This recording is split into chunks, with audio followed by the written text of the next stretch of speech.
Therefore, having these promises, beloved, let us cleanse ourselves from all filthiness of the flesh and spirit, perfecting holiness in the fear of God. Open your hearts to us. We have wronged no one, we have corrupted no one, we have cheated no one. I do not say this to condemn, for I have said before that you are in our hearts to die together and to live together. Great is my boldness of speech toward you, great is my boasting on your behalf. I am filled with comfort, I am exceedingly joyful in all our tribulation. For indeed, when we came to Macedonia, our bodies had no rest, but we were troubled on every side. Outside were conflicts, inside were fears.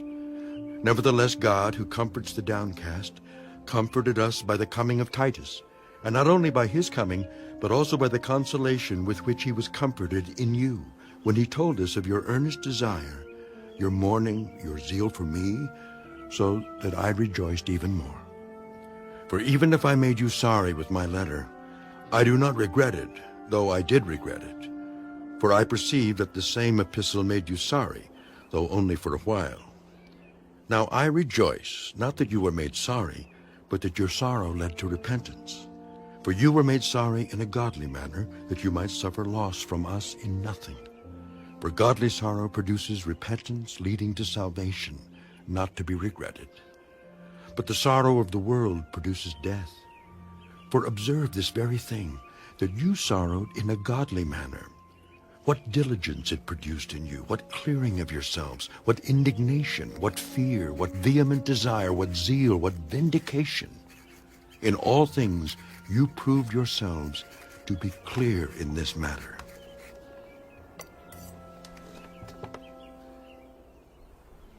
Therefore, although I wrote to you, I did not do it for the sake of him who had done the wrong, nor for the sake of him who suffered wrong, but that our care for you in the sight of God might appear to you. Therefore we have been comforted in your comfort, and we rejoiced exceedingly more for the joy of Titus, because his spirit has been refreshed by you all. For if in anything I have boasted to him about you, I am not ashamed. But as we spoke all things to you in truth, even so our boasting to Titus was found true.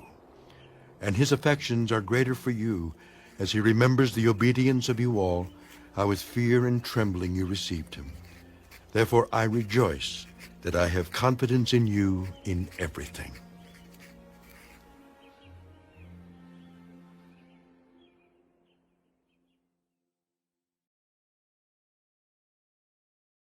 The fifth book of Moses, called Deuteronomy. Chapter 7. When the Lord your God brings you into the land which you go to possess, and has cast out many nations before you, the Hittites, and the Girgashites, and the Amorites, and the Canaanites, and the Perizzites, and the Hivites, and the Jebusites, 7 nations greater and mightier than you, and when the Lord your God delivers them over to you, you shall conquer them and utterly destroy them. You shall make no covenant with them, nor show mercy to them, nor shall you make marriages with them.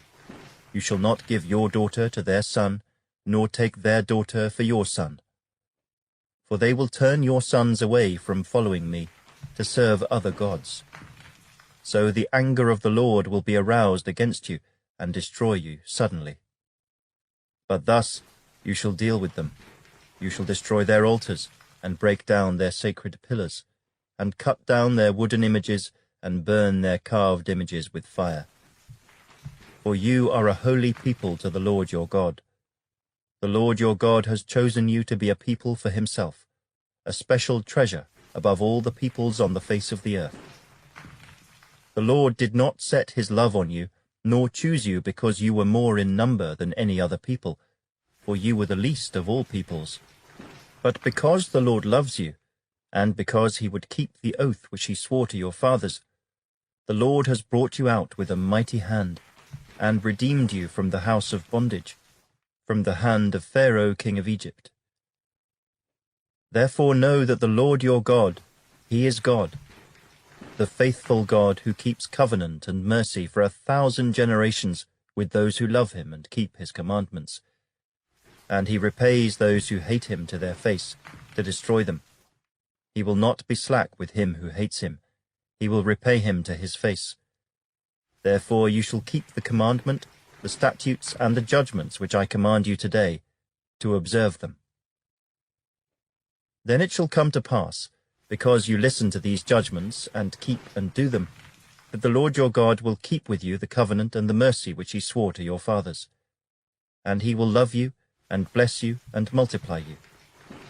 He will also bless the fruit of your womb and the fruit of your land, your grain and your new wine and your oil, the increase of your cattle and the offspring of your flock, in the land of which he swore to your fathers to give you. You shall be blessed above all peoples. There shall not be a male or female barren among you, or among your livestock. And the Lord will take away from you all sickness, and will afflict you with none of the terrible diseases of Egypt, which you have known, but will lay them on all those who hate you. Also you shall destroy all the peoples whom the Lord your God delivers over to you. Your eye shall have no pity on them, nor shall you serve their gods, for that will be a snare to you. If you should say in your heart, These nations are greater than I, how can I dispossess them? You shall not be afraid of them, but you shall remember well what the Lord your God did to Pharaoh and to all Egypt, the great trials which your eyes saw, the signs and the wonders, the mighty hand and the outstretched arm by which the Lord your God brought you out. So shall the Lord your God do to all the peoples of whom you are afraid. Moreover, the Lord your God will send the hornet among them, until those who are left, who hide themselves from you, are destroyed. You shall not be terrified of them, for the Lord your God, the great and awesome God, is among you. And the Lord your God will drive out those nations before you little by little. You will be unable to destroy them at once, lest the beasts of the field become too numerous for you. But the Lord your God will deliver them over to you, and will inflict defeat upon them until they are destroyed. And he will deliver their kings into your hand, and you will destroy their name from under heaven. No one shall be able to stand against you until you have destroyed them. You shall burn the carved images of their gods with fire. You shall not covet the silver or gold that is on them, nor take it for yourselves, lest you be snared by it. For it is an abomination to the Lord your God. Nor shall you bring an abomination into your house, lest you be doomed to destruction like it. You shall utterly detest it, and utterly abhor it, for it is an accursed thing. Chapter 8. Every commandment which I command you today, you must be careful to observe, that you may live and multiply, and go in and possess the land of which the Lord swore to your fathers. And you shall remember that the Lord your God led you all the way these 40 years in the wilderness, to humble you and test you, to know what was in your heart, whether you would keep his commandments or not. So he humbled you, allowed you to hunger, and fed you with manna which you did not know, nor did your fathers know, that he might make you know that man shall not live by bread alone, but man lives by every word that proceeds from the mouth of the Lord. Your garments did not wear out on you, nor did your foot swell these 40 years. You should know in your heart that as a man chastens his son, so the Lord your God chastens you. Therefore you shall keep the commandments of the Lord your God, to walk in his ways and to fear him.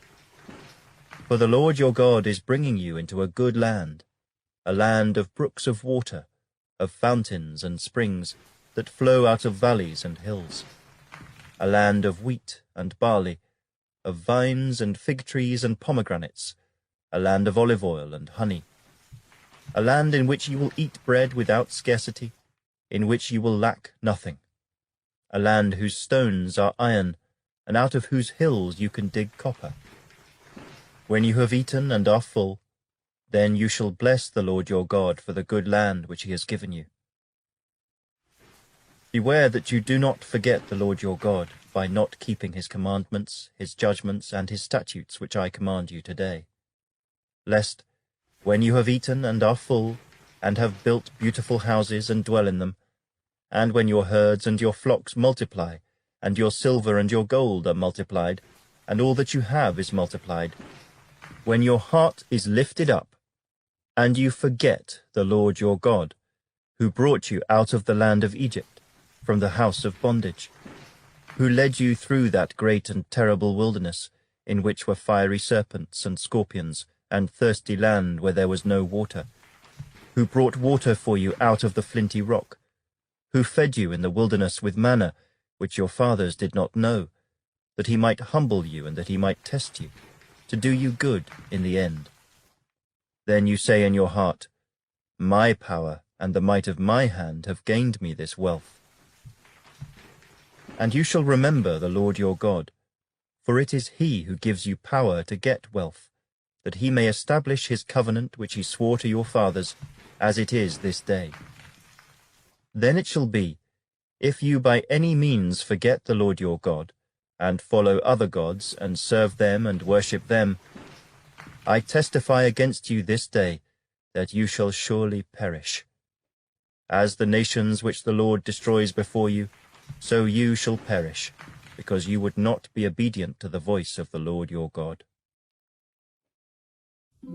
Psalm 139. For the chief musician, a psalm of David. O Lord, you have searched me and known me.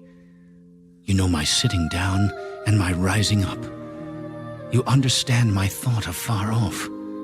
You comprehend my path and my lying down, and are acquainted with all my ways. For there is not a word on my tongue, but behold, O Lord, you know it altogether. You have hedged me behind and before, and laid your hand upon me. Such knowledge is too wonderful for me. It is high, I cannot attain it. Where can I go from your spirit? Or where can I flee from your presence? If I ascend into heaven, you are there. If I make my bed in hell, behold, you are there. If I take the wings of the morning and dwell in the uttermost parts of the sea, even there your hand shall lead me, and your right hand shall hold me. If I say, surely the darkness shall fall on me, even the night shall be light about me. Indeed, the darkness shall not hide from you, but the night shines as the day. The darkness and the light are both alike to you. For you formed my inward parts, you covered me in my mother's womb. I will praise you, for I am fearfully and wonderfully made. Marvelous are your works, and that my soul knows very well.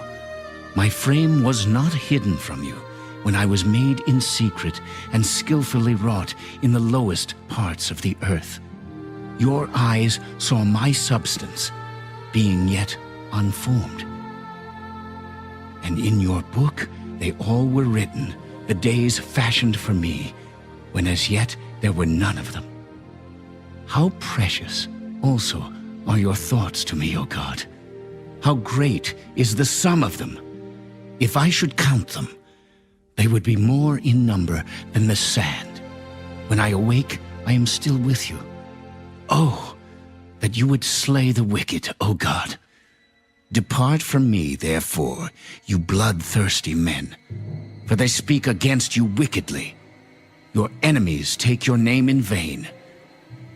Do I not hate them, O Lord, who hate you? And do I not loathe those who rise up against you?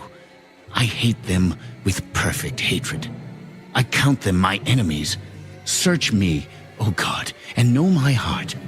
Try me and know my anxieties, and see if there is any wicked way in me, and lead me in the way everlasting.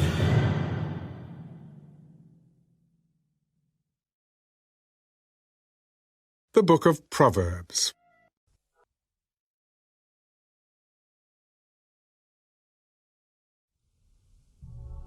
A good name is to be chosen, rather than great riches, loving favor rather than silver and gold.